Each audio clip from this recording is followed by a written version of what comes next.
Every tutorial you have ever watched on Altissimo always stresses the importance of overtones. But why? The answer is really simple. The only way that you can get your overtones to sound is by adjusting your tongue position. Some saxophone players refer to this as voicing. The simple explanation is when your tongue goes up, the pitch goes up. When your tongue goes down, the pitch goes down. So why is this important when it comes to unlocking your Altissimo range? When you play in the Altissimo range, your fingerings are not nearly as important as your tongue position. Here is a perfect example. I am going to play an Altissimo G, which on my alto sax is 1, 3, 1, side B flat, and E flat. I'm going to play this and it's going to come out as an Altissimo G. Now I can use that exact same fingering and change my Altissimo G into an Altissimo B. And I can also change it into an Altissimo C.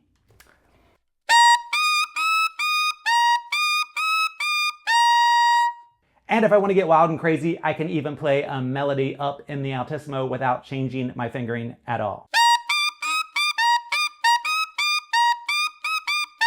The way I am playing these different pitches is 100% tongue position. As I'm raising my tongue up or down, I get different pitches. It's really simple. Now, when I say raising my tongue up, that means going up and then eventually forward. So this is going to be kind of gross, but I'm going to show you inside my mouth so you can see exactly what I'm saying. As I go up, my tongue is also going to start to go forward.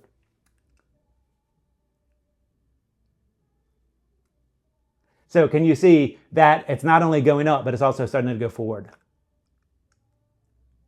The higher up you go, the more forward it is going to be. So that is why overtones are so important when it comes to unlocking your Altissimo range. Overtones teach you to use your tongue position to get different notes to sound, which is the exact same thing you need to do in the Altissimo range. Now, most people don't use overtones to play Altissimo. They use actual fingerings and their tongue in the correct position. In other words, they don't play the fundamental note of like a low B flat and then play their Altissimo from there. Some people do, but most people don't. They have their own Altissimo fingerings. Now, I said previously that the fingerings aren't super important. They are not, but if you have a fingering that works for your saxophone and your setup, it's going to make it way easier for those notes to come out.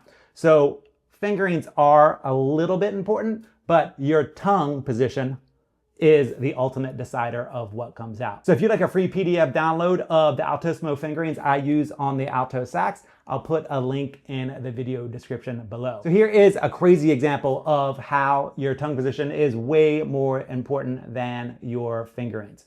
I'm going to start off playing an Altissimo G, and then I'm just going to wiggle my fingers kind of crazy, and you're going to hear me play up and down all these pitches that almost sound like a chromatic scale. I'm going to do this 100% with my tongue position, and I'm just going to wiggle my fingers.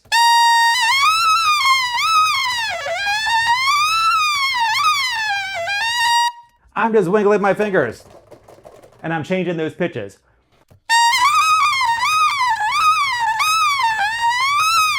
Your tongue position is way more important than your fingerings, and overtones are the key to unlock that skill. If you'd like step-by-step lessons to help you master overtones or the Altissimo range, I do have courses dedicated to both topics in the Scott Paddock Sax School. I also have courses dedicated to just about anything you want to learn on the saxophone, starting from beginner, going all the way up to early advanced, with a really heavy emphasis on intermediate saxophone players. All right, go practice your overtones, and I'll see you in the Altissimo zone.